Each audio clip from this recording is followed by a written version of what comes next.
Mesdames et messieurs, bienvenue dans Cocorico. C'est un réel plaisir de vous retrouver encore aujourd'hui. Toutes nos excuses pour le retard, le grand retard avec lequel nous commençons cette émission. Ce retard est dû à des raisons qui sont purement indépendantes de notre bonne volonté de vouloir être chez vous tous les jours à partir de 8h30. Mais il y a des aléas, ça peut être l'électricité ou encore la technique qui ne nous permet pas d'être à l'heure. Mais rassurez-vous, je puis vous rassurer que dans les jours qui viennent, on va faire des efforts pour être là à 8h30. D'ailleurs, vous avez vu les efforts que toute l'équipe a fait.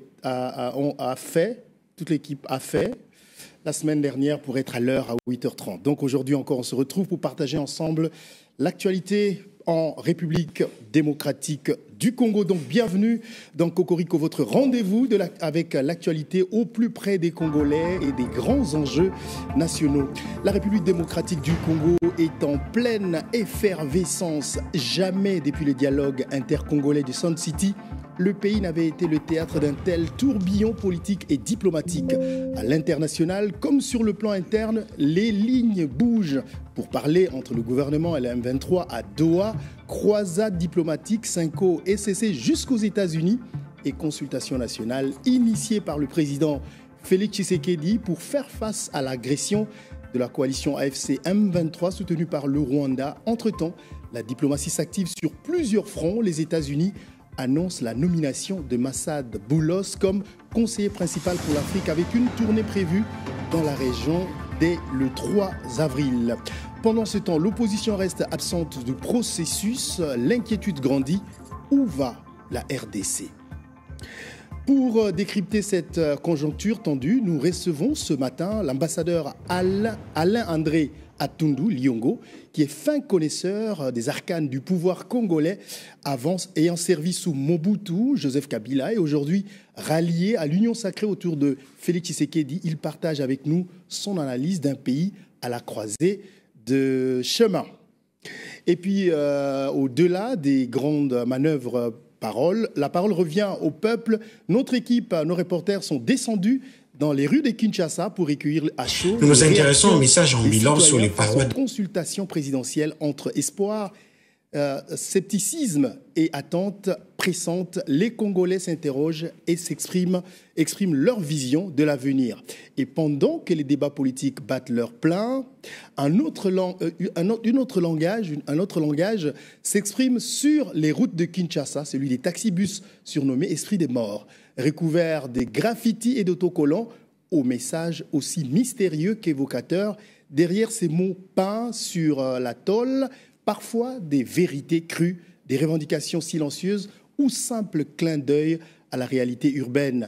Jean-Pierre Mukelenge est allé sur le terrain pour décrypter ces messages qui en disent long sur l'humeur de la capitale. Voilà donc, mesdames et messieurs, l'actualité que nous vous apportons aujourd'hui dans cette émission Cocorico avec bien sûr mes confrères avec qui j'ai l'habitude de vous présenter cette émission. Monsieur Charles Dimandjaouimbi, bonjour. Bonjour Marius. Merci beaucoup d'être là, en forme. Merci aussi à l'ambassadeur André Atundu qui a accepté de partager avec nous le petit déjeuner de ce matin. Voilà. Et André Junior Moumaka, bonjour. Bonjour Marius, et comme l'a dit Charles, c'est un honneur d'avoir M. André Alain Atundu sur notre plateau. Jean-Pierre Mukelenge. Bonjour et bonjour à tous ceux qui nous suivent et bienvenue à notre invité. Monsieur l'ambassadeur, c'est un honneur, c'est un plaisir de vous avoir sur ce plateau. Je le disais tout à l'heure, qui de mieux pour parler de la situation actuelle en République démocratique du Congo que vous ? Vous avez été ambassadeur de la République démocratique du Congo au Rwanda, les années 80. Vous avez travaillé avec le président Mobutu, vous avez travaillé avec le président Joseph Kabila. Aujourd'hui, avec Félix Tshisekedi, avec les enjeux politiques actuels, je pense que vous êtes la personne qu'il nous faut pour essayer de comprendre ce qui se passe aujourd'hui, parce qu'on a l'impression, au fait, que l'histoire se répète. Bienvenue sur notre plateau. Merci bien, Marius. L'histoire se répète, mais ne passe jamais par le même chemin. Et c'est ce qu'on va voir tout à l'heure. On retrouve notre invité et mes confrères pour analyser la situation tout de suite après ce petit clip de Kinshasa Télévision. Allez, à tout à l'heure. Au cœur de Kinshasa, une voix s'élève, reflet de nos histoires sous le ciel du Congo. Des rues de notre ville jusqu'à l'étreinte du monde. Kinshasa Télévision, notre véritable visage. Nous racontons notre voyage en couleurs vives et éclatantes, transformant les perceptions, apportant la vérité.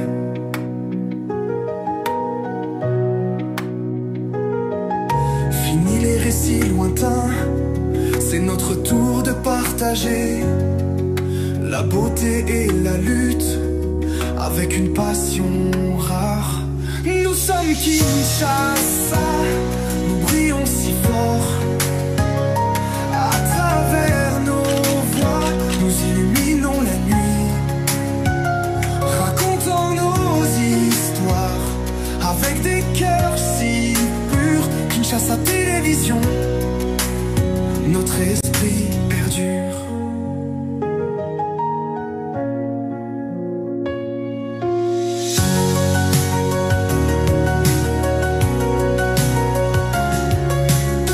Notre mission est claire et vraie, montrer au monde notre fierté.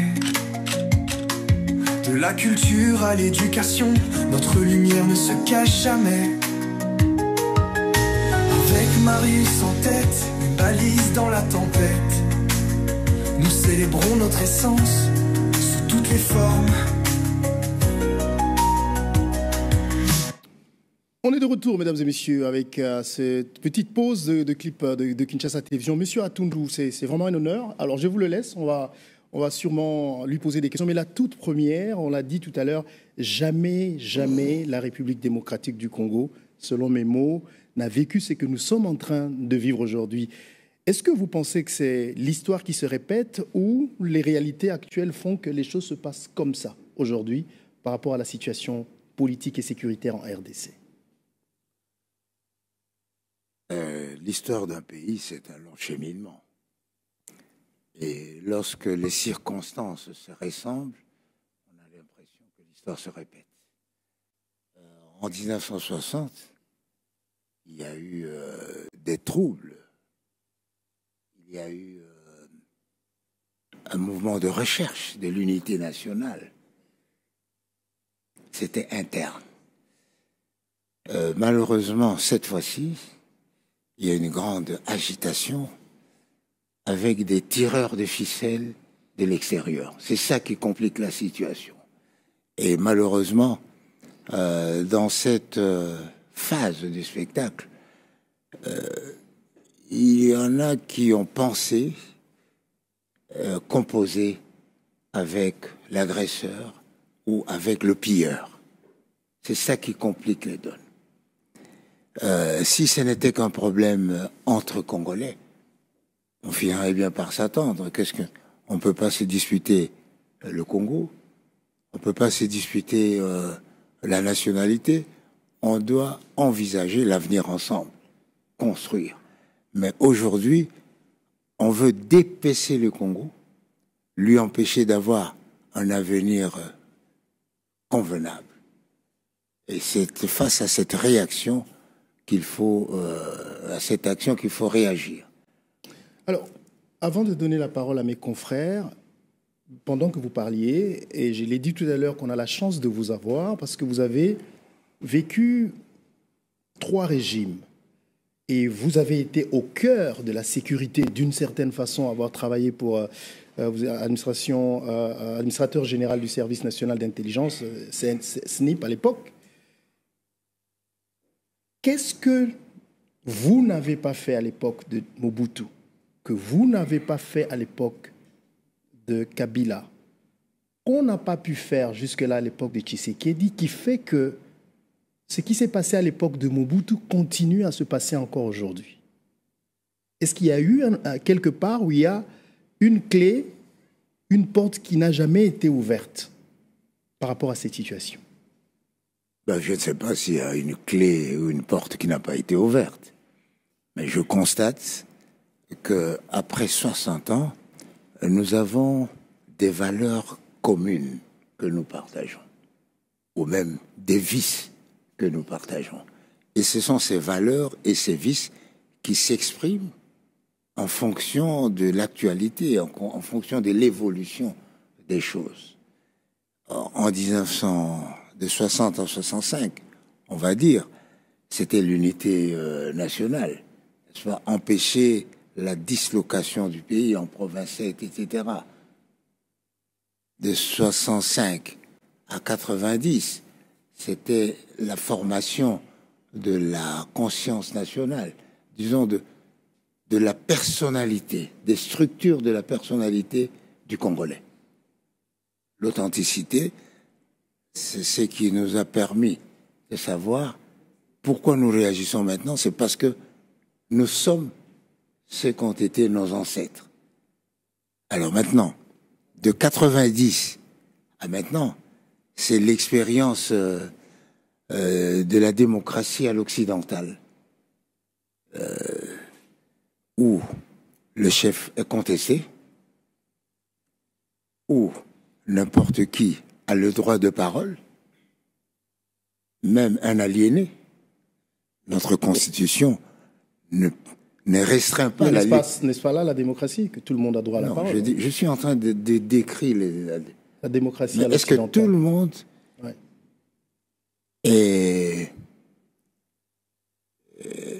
Est-ce qu'on peut accorder la parole à tout le monde? C'est un débat. Parce que tout le monde n'a pas le même niveau. C'est pourquoi je dis, par exemple, un aliéné, même dans notre Constitution, il n'y a pas de restriction de liberté ni d'expression. Donc, ça signifie qu'il faut avoir un certain nombre de paramètres de gestion, un paramètre de jugement, pour que le pays aille ou accomplisse son destin. Alors, dans ces paramètres, il y a des principes, il y a des hommes, il y a des circonstances. Alors, il faut savoir manager avec tous ces éléments pour que le Congo soit finalement un grand pays, qui a un grand destin, qui a une grande place en Afrique et dans le monde. Et c'est ça que vous appelez, qu'on appelle généralement la malédiction de nos richesses, etc. Mais c'est l'assumance de notre personnalité et de notre réalité. Monsieur l'ambassadeur, je ne suis pas tout à fait d'accord avec vous quand vous dites qu'en 60, c'était l'apprentissage de vivre ensemble. Et qu'il n'y avait, mais c'était entre Congolais. Mais ce n'est pas vrai, la sécession du Katanga. Ce n'était pas le fait de Congolais, il y avait des tireurs de ficelles. La sécession du Sud, Kasaï, il y avait des tireurs de ficelles. La guerre d'agression contre le régime du président Laurent Désiré Kabila, il y avait des tireurs de ficelles. Aujourd'hui encore, il y a des tireurs de ficelles. C'est comme si le Congolais n'a pas encore atteint la maturité pour comprendre qu'il ne peut pas se laisser mener par le bout du nez. Bon, sur le plan de principe, aucun pays n'est à l'abri du voisin, de l'environnement international. Même les Américains qui avaient à un moment donné prôné et pratiqué le monroïsme ne se sont pas isolés. On ne peut pas vivre isolé du reste. Mais le rôle de l'extérieur doit être vraiment réduit à la portion congrue. Les idées doivent venir de chez nous. Évidemment, il y a cette exception-là, des Katangais, disons de la sécession katangaise et kassaïenne, qui étaient... C'était toujours de multinationales. Qui étaient l'œuvre des tireurs de ficelles. Mais les Congolais ont réagi. Un exemple emblématique que les gens oublient. Tchombe, le porte-étendard de la sécession, a mis tout son honneur à être le premier ministre du Congo et de garantir son unité. Donc c'est une réponse des Congolais à ces tireurs de ficelles. Et donc aujourd'hui, nous devons faire la même chose. Mouzé a fait la même chose. Les tireurs de ficelles, bon, parce qu'il y a des intérêts politiques, etc. Mais lorsqu'il s'est rendu compte qu'on voulait ravir au Congo sa personnalité, sa liberté d'expression et sa liberté d'engagement, mais il a dit, partez, messieurs. Et c'est cela qui nous coûte. Aujourd'hui, c'est cette démarche-là que l'on fait. nous revendiquons le droit d'être nous-mêmes, de choisir nos amis, de choisir nos erreurs, parce que l'erreur est un droit. Et donc, quelqu'un ne peut pas dire aller à gauche. Non, je peux choisir moi-même d'aller à gauche, c'est une erreur, mais je l'assume. Monsieur Alain André Atundu, notre pays est en train de traverser des moments difficiles, crise sécuritaire, crise politique. Vous avez un ancien président dont l'ombre est toujours en train d'éroder. Et quand on fait la lecture de cette situation, très souvent quand on interroge les politiques, ils savent pourquoi est-ce que ça ne marche pas. Qu'est-ce qu'il faut pour changer les paradigmes? Mais je rappelle en même temps qu'au mois de février, vous avez exprimé votre déception face à la position de l'ancien président Joseph Kabila concernant l'agression rwandaise. Vous le jugez immorale, son absence de compassion envers la population des victimes. Oui. Hélas, oui. Parce que, en tant que patriote, tout simplement, il faut compatir avec les citoyens qui souffrent dans votre pays. Deuxièmement, il faut soutenir ceux qui se battent politiquement, diplomatiquement, militairement, socialement, pour l'unité du pays. Troisièmement, il faut condamner les actes de désolidarité africaine que constituent les agressions contre des pays indépendants, membres de l'Union africaine. Donc ça, c'est tout à fait normal. Alors, ce qui se passe maintenant, c'est que nous savons que nous sommes, j'allais dire presque, dans une sorte de bouillabaisse. Alors maintenant, il faut repêcher les poissons. Est-ce que c'est le ngolo qu'on met ensemble, c'est le mboto qu'on met ensemble, etc. Et malheureusement, les intérêts personnels, les frustrations prennent le pas sur les intérêts bien compris de notre République. Quoi qu'il en soit, quelle que soit la mauvaise gouvernance, nous avons droit à l'unité et à l'intangibilité de nos frontières, quoi qu'il en soit. Mais d'accord, mais on a le droit de dire non à la mauvaise gouvernance. Bien sûr, le permet, mais pas au point de vendre le pays à l'étranger. Non, enfin, on peut dire, on peut. Oui, parce que on peut ne pas être d'accord avec ce qui se passe et se décider, comme le dit la Constitution, de barrer la route à toute personne. Oui, j'aime bien cet article 64, qui est précédé par l'article 63. Oui. Quand vous dites barrer la route, à qui? À qui? À celui qui veut se maintenir au pouvoir par la force, oui. Ou à celui qui veut acquérir le pouvoir par la force?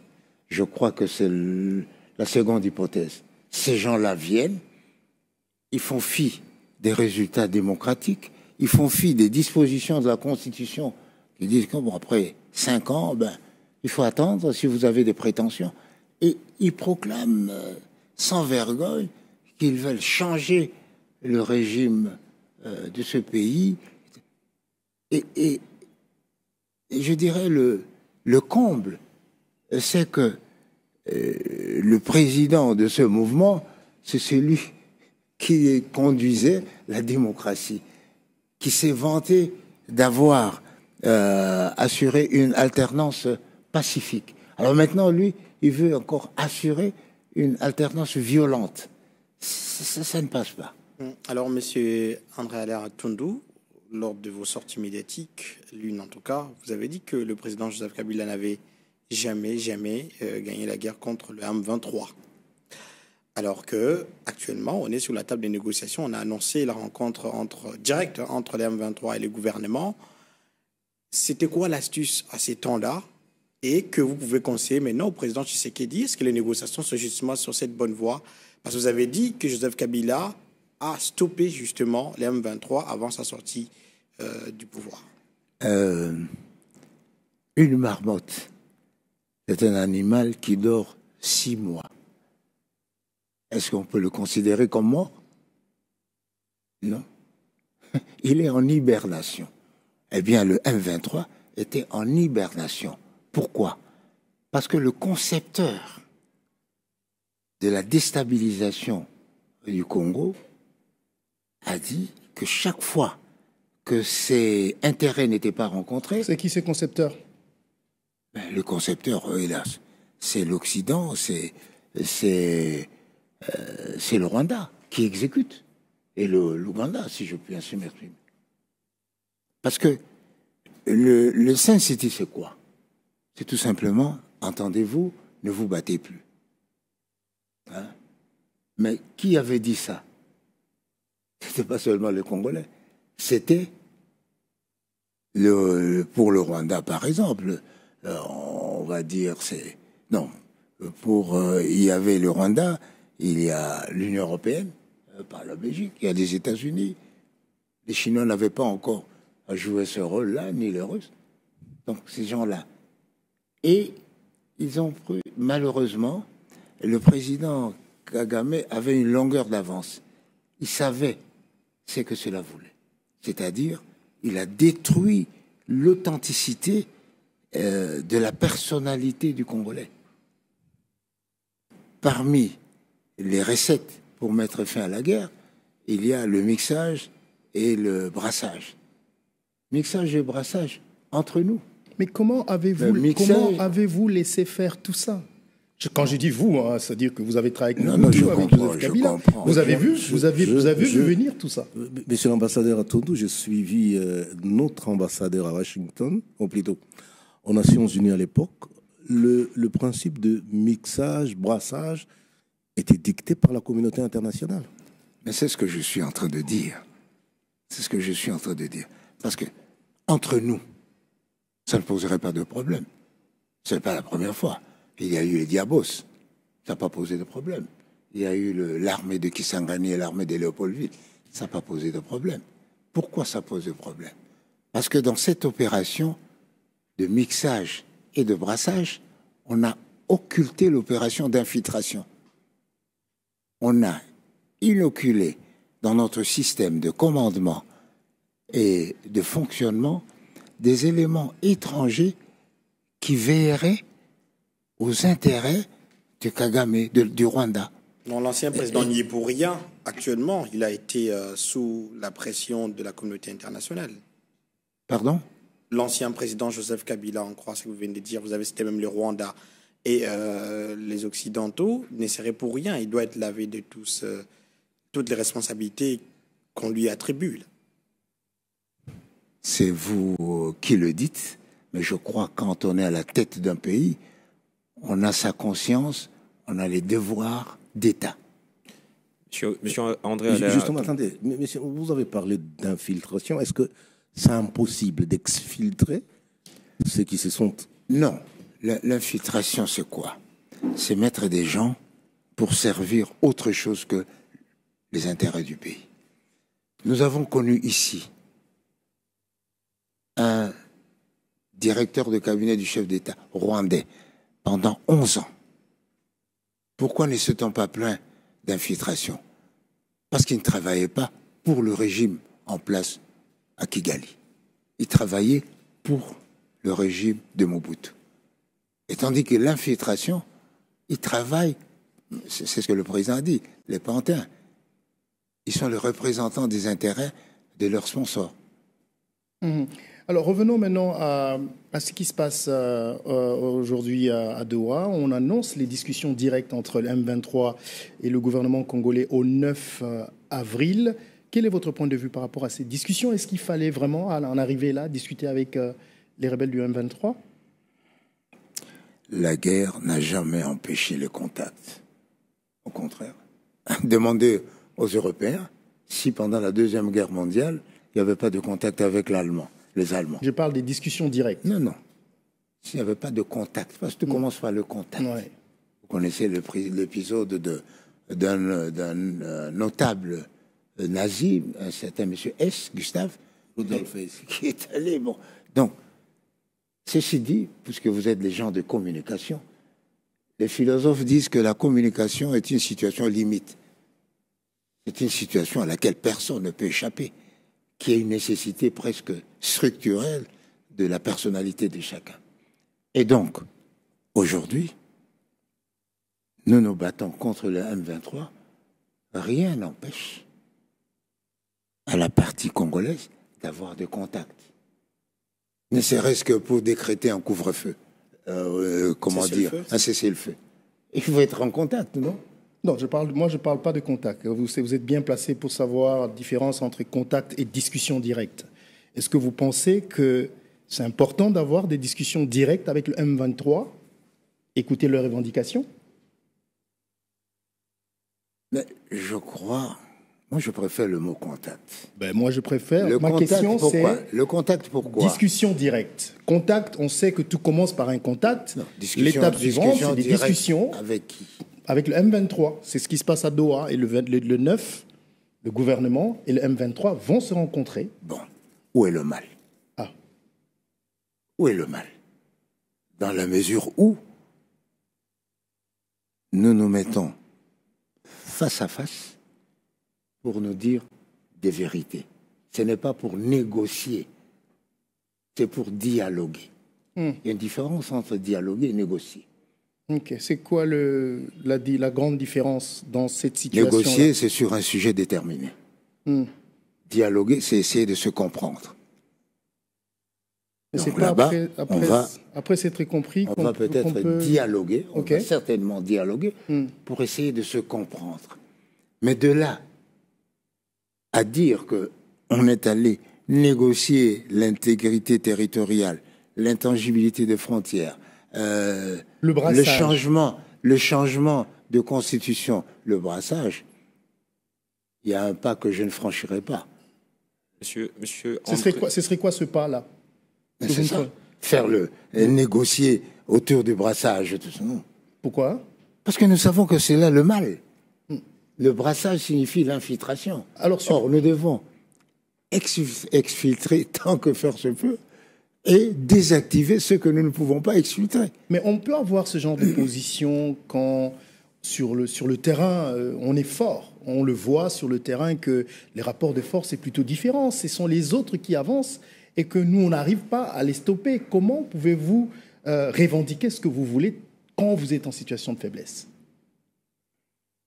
La guerre est un élément de discussion. La diplomatie est aussi un élément de discussion. S'il est évident aujourd'hui que le M23 avance et que nos militaires se battent tant bien que mal, ne parvenant pas à les arrêter, mais il est tout aussi évident que grâce à la diplomatie de la République, du président, du ministre des Affaires étrangères, aujourd'hui, Kagame est bloqué. Et donc, maintenant, il doit se retrouver dans un dilemme, j'allais dire presque cornélien.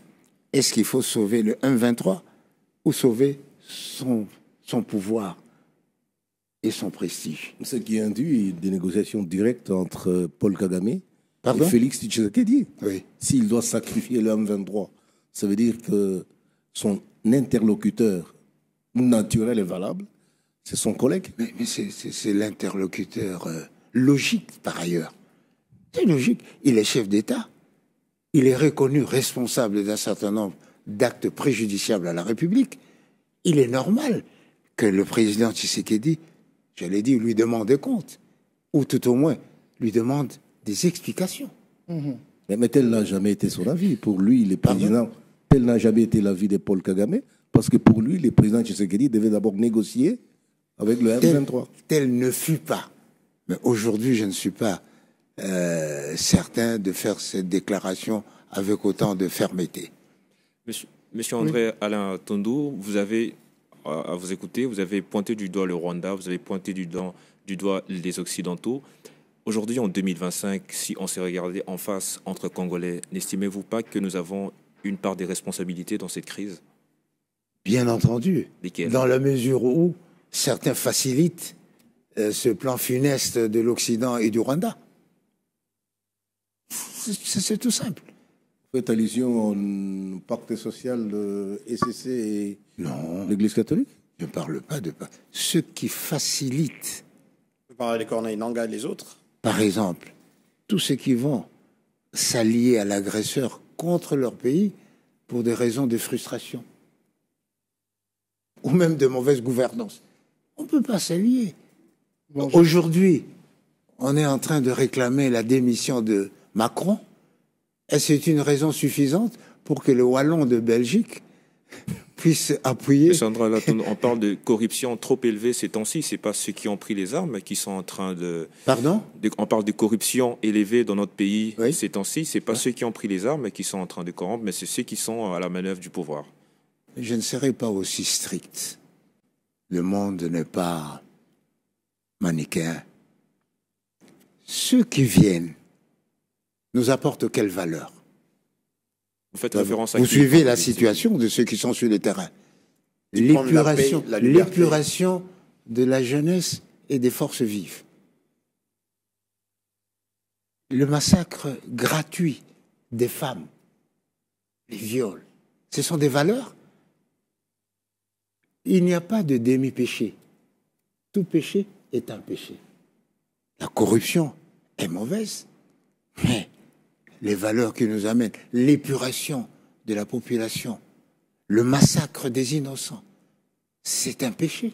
Vous êtes revenu sur les massacres. Et comme les philosophes disent, mieux vaut vivre d'abord et raisonner ensuite, comme on dit en Swahili, uzimabora. alors, Et donc, nous ne pouvons pas sacrifier notre pays à l'autel des intérêts qui ne reflètent pas nos valeurs. Alors, l'année dernière, vous avez critiqué une hommélie du cardinal Fridolin Ambongo, l'accusant d'encourager la trahison en justifiant les actes de certains Congolais qui ont rejoint les forces agresseurs. Aujourd'hui, que pensez-vous de l'initiative de Senko et de l'ECC à vouloir mettre tous les Congolais ensemble pour Il ne dialoguer? faut pas faire l'amalgame. C'est pas de l'amalgame. Je crois que les gens n'ont pas apprécié les propos du cardinal, n'est-ce pas, qui donnaient l'impression de soutenir. Il y a des les gens, gens qui sont contre ont la apprécié. République. Vous n'avez pas apprécié. Il y a des gens qui ont apprécié. J'ai eu une attitude critique. Voilà, vous n'avez Voilà. pas apprécié. Oui. Parlez de vous. Oui, OK. oui. J'ai expliqué. Mhm. Lorsque, aujourd'hui, nous sommes ensemble, prenons même l'initiative. Est-ce que l'initiative de la Senko et l'INCC doit viser le remplacement du président Tshisekedi et de la Constitution? Non. Mais ça ne vise pas son C'est- remplacement. Non, j'ai dit, est-ce que c'est logique que cela aboutisse à cela? C'est contre-productif. Quelles que soient les initiatives menées pour la République, le président de la République doit être intégré, parce que c'est lui le garant de la nation. Ils ont commencé la consultation par lui et ils vont boucler par lui. Ils ont promis de réserver la primeur de toute leur tournée au président de la Mais République. nous sommes en train de réfléchir sur les conditions qu'il faut pour retrouver l'unité. L'unité d'abord face aux agresseurs pour que nous puissions discuter de nos problèmes Oui, mais là, dans une certaine sérénité. On est dans une sorte d'impasse parce que là, il y a les consultations qui ont commencé, il y a l'opposition qui n'y va pas, et maintenant on a l'impression que la majorité se consulte entre elles. Il faut bien sortir de cette situation. Pensez pas que c'est là que intervient l'initiative des prélats? Le nonce apostolique est certainement de la majorité. Vous, allez-y, d'accord, Donc, je vous l'accorde. C'est pour dire que Oui. les consultations sont ouvertes à tout le monde. Ce n'est pas... En tout cas, ils ne sont pas de Ce n'est l'opposition. pas hein. seulement, ce n'est pas seulement celui qui crie que je ne m'y rendrai pas. Cela ne signifie pas que les autres ne s'y rendent pas. Mais il faut compter avec. On parle de Mais on compte. Martin Fayoulou, Délice Sanga, Matata Ponyo, Moïse Katumbi. C'est quand même des personnalités politiques. Le président de la République, vous visez la cohésion nationale. Il faut que tout le monde soit là. Mais pas à n'importe quelle condition. Pas à la condition des caprices ou des coquetteries politiques. Nous avons une constitution. Nous avons un garant de cette constitution et de la nation qui prend l'initiative et dit, face à l'agression, nous devons trouver ou créer une dynamique nationale autour des valeurs que nous partageons et qui structurent notre pays. C'est la Constitution, c'est l'intangibilité des frontières, c'est la lutte contre tout agresseur, etc. Alors, le président vous appelle pour que vous puissiez donner vos idées. Et vous en tirez gloire de ne pas répondre à l'appel de la nation. Il y a une gêne morale, quelque part. Allez exprimer ce que vous ne voulez pas, plutôt que de vous réfugier. Ils l'ont toujours dit, de toute façon, cette crise que nous vivons aujourd'hui, dont les consultations pour la formation d'un gouvernement d'union nationale, ne date pas d'aujourd'hui. Je me rappelle d'un plan de sortie de la crise proposé à son temps par Martin Fayoulou. On avait dit qu'à l'époque, il n'y avait pas de crise. Oui. Il n'y avait pas de crise. Oui, à l'époque, il n'y avait pas de crise. Et la crise couvait. Non. Elle a éclaté aujourd'hui. La crise couvait. Mais à l'époque, il n'y avait pas de crise. La crise, comment la crise est arrivée aujourd'hui? C'est pas le refus d'accepter les réalités démocratiques. Quelqu'un qui a gagné les élections, mais il reste. Il reste le vainqueur pendant tout son mandat. Mais que pour une raison ou une autre, vous répandiez en révélations sensationnelles en disant mais c'est moi qui suis le père de l'alternance pacifique parce que Fayoulou avait gagné et j'ai préféré donner. Mais c'est dramatique ça, parce que c'est considérer que la République est votre propriété et vous distribuez les tâches à qui vous voulez. Monsieur André Alain Toundou, le président de la République n'a jamais été contre cette initiative de l'Église catholique et de l'ECC, et l'Église catholique et l'ECC non plus ne sont pas contre l'initiative du gouvernement. Et l'objectif de ces consultations, c'est connu, c'est la formation d'un prochain gouvernement d'union nationale. C'est une conséquence ou la conclusion. Justement. Parce que d'abord, la tâche fondamentale, c'est de consolider la dynamique nationale pour l'unité autour des valeurs que nous partageons. Rien n'est ça. dit que c'est et la conséquence, non, c'est très important. La conséquence, c'est un gouvernement d'union nationale avec des missions précises. Alors, participer à un gouvernement d'union nationale, c'est un acte volontaire. C'est volontaire. C'est un acte volontaire. Ouais. Je participe, je sais que, oui, je dois combattre l'agresseur, etc. Mais êtes-vous prêt à prendre le ministère de la Défense? Non. Du coup, ça servira à quoi de venir être consulté et n'est pas au finish contribuer, participer aux conclusions de ces, justement, consultations? Posez-leur la question. Non, parce que c'est les consultations qui ont pour objectif la formation du gouvernement d'union nationale. Oui.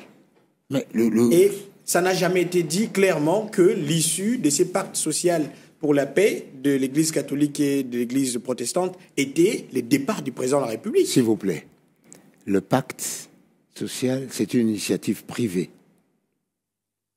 Les consultations sont une initiative de l'État. Toute la différence. Que reprochez-vous exactement à la démarche des évêques? Concrètement, attends, reprocher quelque chose? Apparemment, vous n'êtes pas d'accord. Il faut que la démarche soit loyale et que ne serve pas à combattre les institutions établies.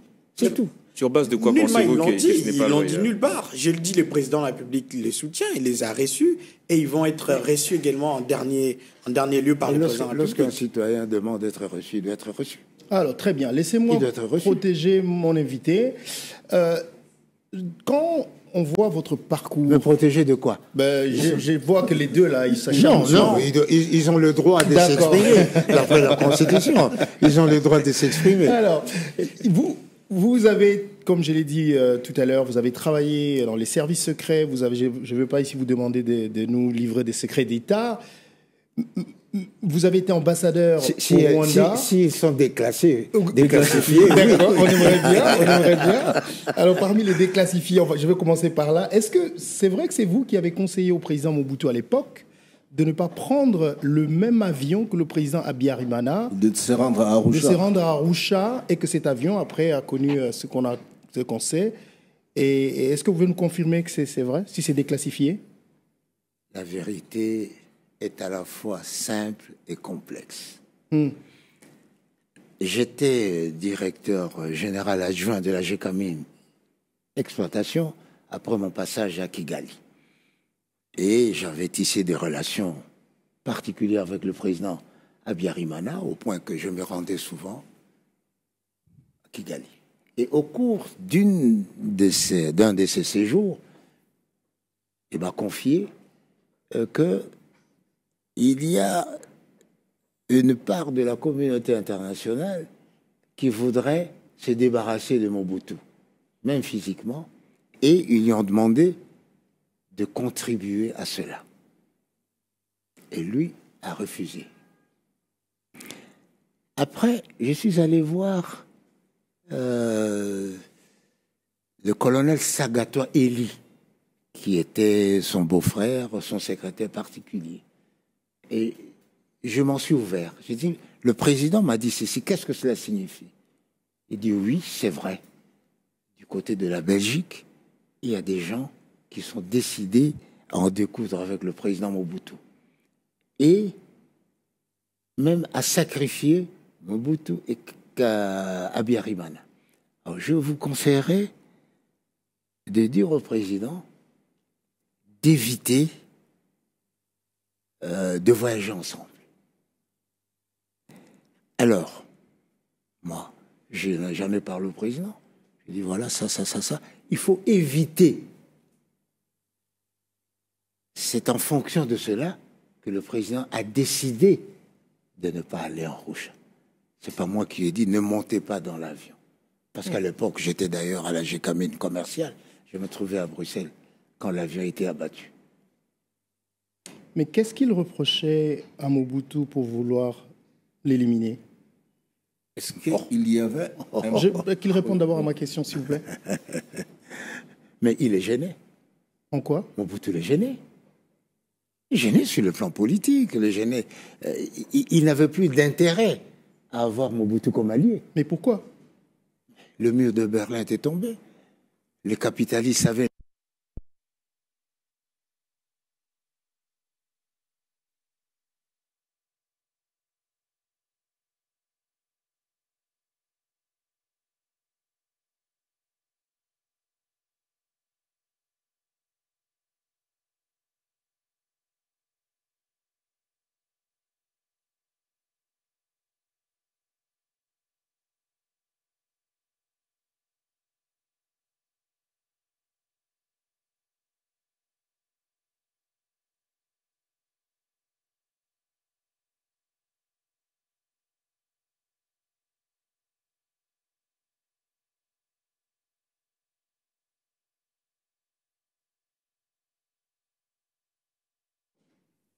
Désolé, on a pour cette petite coupure d'électricité pendant ce moment, parce que je pense que c'était même le moment était tellement intense et important pour nous, qui voulons apprendre de l'histoire, qu'il y a eu coupure d'électricité. Maintenant que l'électricité... C'est l'histoire. C'est l'histoire.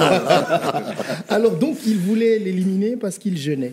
Oui, parce que, disons, qu'il ne servait plus à rien, qu'il ne servait plus leur cause, qu'il était devenu un poids mort. Mais à vous entendre parler, monsieur l'ambassadeur, c'est comme s'il existait un plan de la communauté internationale pour la reconfiguration de Grand Lac de l'Afrique centrale. Mais je ne sais pas s'il existe un plan formel, mais ça fait partie de la philosophie politique de l'Occident. Aujourd'hui, Trump est arrivé. Qu'est-ce qu'il fait? Il veut refondre le monde. Il ne veut plus... avec avec le dièse qu'il faut, il abandonne l'Occident pour la Russie. Parce que les intérêts, ses intérêts, les intérêts de l'Amérique ne coïncident plus avec les intérêts de l'Occident. Moi, je voulais plutôt revenir au niveau interne. Le président Joseph Kabila, à qui vous avez reproché de ne pas avoir la compassion de la part de la population du côté de l'Est de la République, est revenu lors d'une autre sortie médiatique pour dire qu'il est disposé à travailler, à contribuer pour le retour de la paix en RDC. La ministre des Affaires étrangères, Mme Thérèse Kaikomba-Wagner, l'a dit clairement que nous ne voulons pas actuellement de son apport ou de son aide. En même temps, en interne, il y a les consultations où on invite les FCC. Qu'est-ce que Madame la ministre a dit? Qu'actuellement, l'apport du ancien président de la République n'était pas sur la table. Oui. Justement, pourtant, on a besoin de tout le monde, mais pourquoi écarter l'ancien président Joseph Kabila? On n'a pas écarté l'ancien président des consultations. On ne l'a pas écarté des consultations. Monsieur André Alain Atundu, pourquoi est-ce qu'on a l'impression que la politique rwandaise influence toujours notre politique et pourquoi pas le contraire? C'est la réalité. C'est la réalité. C'est la réalité. C'est la réalité. Quel est le fondement? C'est la réalité. Quel est le fondement de cette réalité-là? Un petit secret. En 1998, Ouais. et j'étais secrétaire permanent du comité de bons offices pour le dialogue entre Congolais. Et Monsieur Ndaka, d'heureuse mémoire, était président. Et donc nous nous sommes rendus chez le président, chez un certain nombre de présidents, le président Conan Bédié, Sassou, Bongo, etc., et aussi le président Museveni, qui nous a expliqué l'origine de la chose. Il était chez lui lorsqu'on lui a proposé de la Tanzanie qu'il faut en finir avec Mobutu et qu'il y avait quelqu'un, un adversaire de Mobutu, qui pouvait servir cette mission-là. Il dit, c'est qui? On lui a cité le nom de Laurent Désiré Kabila. Museveni a dit que Mobutu dirige mal son peuple, c'est pas mon affaire parce que il m'a aidé à arriver au pouvoir et il n'a rien fait contre moi. Mais un trait de duplicité de caractère, si vous voulez, je peux vous indiquer quelqu'un qui a des problèmes avec Mobutu et qui a intérêt à le voir partir. C'est ainsi qu'on a dirigé Musée vers Kagame. Et Kagame, qui avait une idée derrière la tête, il a dit, je vais employer, je serai dans ce monsieur, et en arrivant à Kinshasa, je vais prendre le pouvoir. Et dans l'armée, les gens d'élite étaient des Rwandais. Et ils pensaient qu'en arrivant ici, surtout avec la nomination de James Kabarebe, il avait dompté les Congolais. Mal lui en pris parce que dans un sursaut vital, Musée a dit non, rentrez chez vous. Laissez-moi me débrouiller avec les Congolais parce que il s'était rendu compte d'un certain nombre d'actes préjudiciables à la République. Par exemple, la destruction des archives. Voilà. l'élimination de toutes les valeurs. Je dis non, nous restons entre nous. Voilà la source de l'influence du Rwanda. Voilà, on va peut-être finir avec vous, mais j'aimerais, je ne sais pas si vous savez que dans notre émission, on utilise aussi l'intelligence artificielle. On va voir notre ami Cocorico, qui est notre analyste de cette émission, elle peut avoir une question pour vous. D'ailleurs, j'étais en train de parler avec des gens qui disaient, mais dans votre émission, il n'y a pas des dames qui viennent. J'ai dit, on a une dame qui est très intelligente, qui s'appelle Cocorico, mais les dames sont vraiment les bienvenues dans cette émission. On doit aussi promouvoir. Mais le problème, je pense, dans notre pays avec les dames, c'est qu'elles n'aiment pas s'exprimer sur des grands sujets. Même dans les micro-baladeurs, on va le voir tout à l'heure. Elles évitaient la caméra, mais on en a une qui est journaliste d'ailleurs. Je vais voir si elle vous connaît, c'est sûr qu'elle vous connaît. Elle va sûrement vous poser une question. Je vais essayer. C'est une journaliste réelle ou d'intelligence artificielle? Vous allez parler avec elle. Cocorico, bonjour.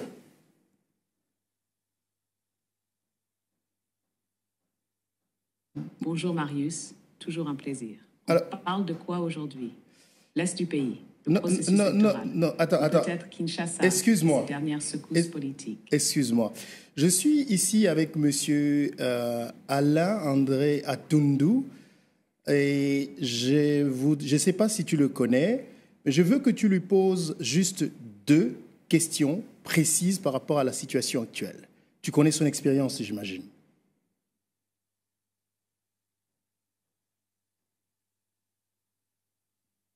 Bien sûr, je le connais au moins de réputation. Alain-André Atundu, c'est une voix respectée sur les questions de gouvernance, d'intégration régionale et de dynamique de paix en Afrique centrale. Je suis ravie qu'il soit avec nous. Alors voici 2 questions que je pourrais lui poser. Premièrement, Monsieur Atundu, au regard de votre expérience avec les mécanismes africains de prévention des conflits et de consolidation de la paix, comment analysez-vous le rôle actuel ou le manque de rôle des organisations régionales face à la dégradation sécuritaire persistante dans l'Est de la RDC? Et deuxièmement, selon vous, qu'est-ce qui freine concrètement la mise en œuvre d'une réponse coordonnée et efficace entre les États de la région des Grands Lacs, notamment en ce qui concerne la circulation des groupes armés et le soutien transfrontalier dont certains bénéficient encore? Voilà. Bon, je pourrais répondre aux 2. C'est l'absence d'une dynamique africaine de l'unité.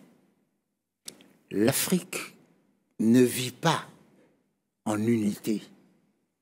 Nous n'avons pas une même voix au niveau des affaires étrangères, au niveau de la défense, au niveau de l'éducation.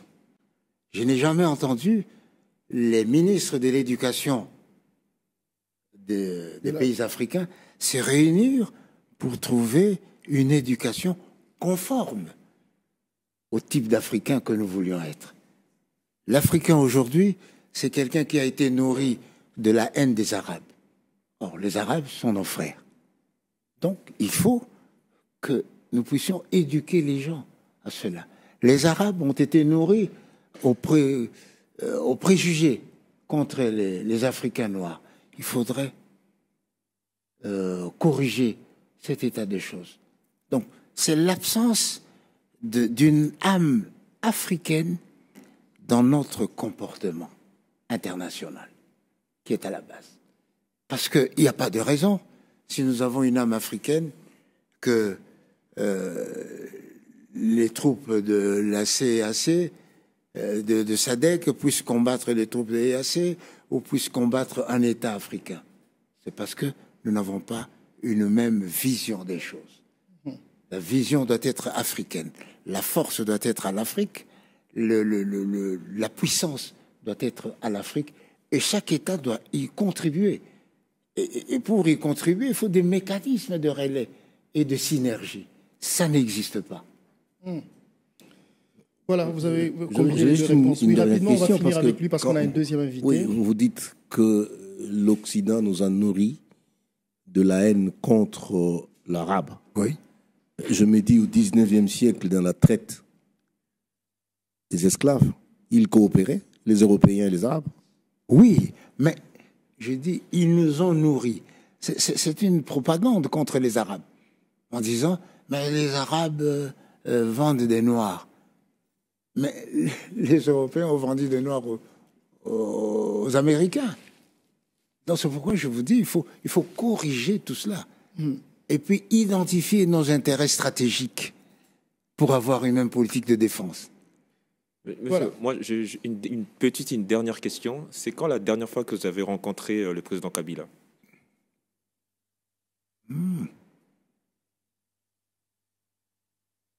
Il y a quelques années quand même, hein, il y a quelques années. Et êtes-vous prêt à les rencontrer à nouveau?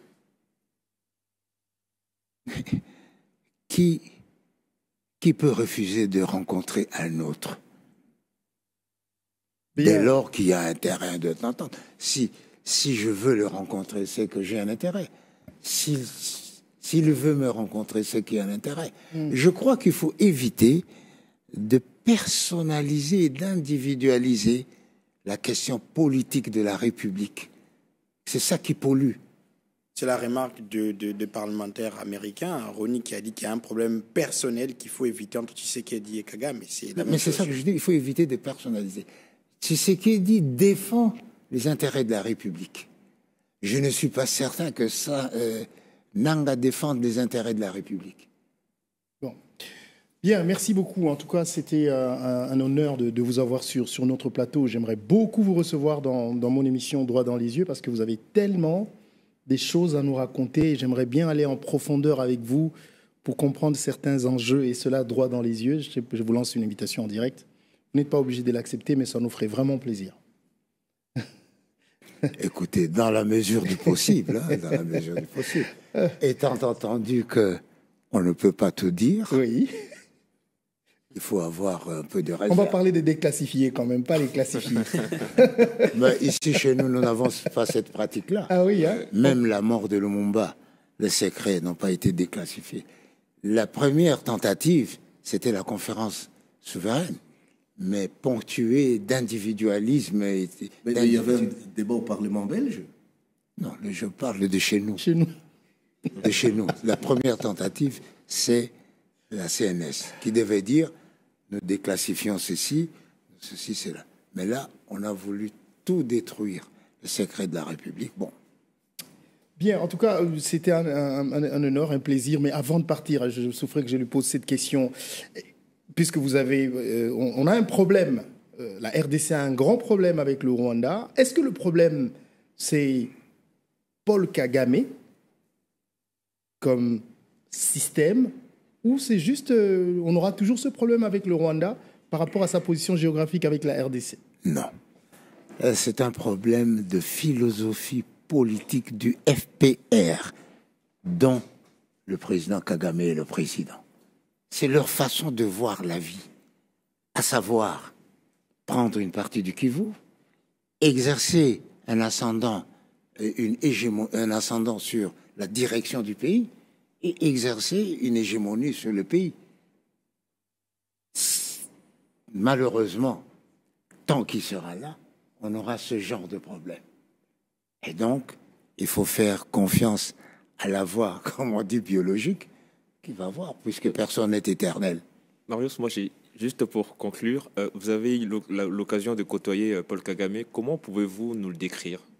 C'est quel genre de personnage? Je l'ai rencontré en 98. C'est quelqu'un qui a le sens de l'humour.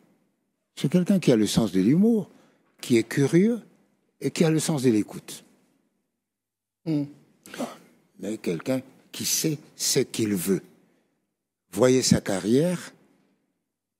Il a été vice-président tant qu'il estimait que ce n'était pas nécessaire qu'il sorte. Eh bien, dès qu'il a réuni toutes les conditions, il est sorti. Et je pense qu'il n'est pas prêt de partir. Okay. Voilà, merci beaucoup, hein, monsieur Alain-André Atundu, pour cet honneur d'avoir été sur notre plateau. J'espère que vous reviendrez. Merci pour tous ces éclairages. En tout cas, en ce moment, on a besoin de vous pour nous éclairer, pour mieux comprendre ce qui se passe, parce que comme on l'a dit au début, c'est comme si l'histoire était en train de se répéter.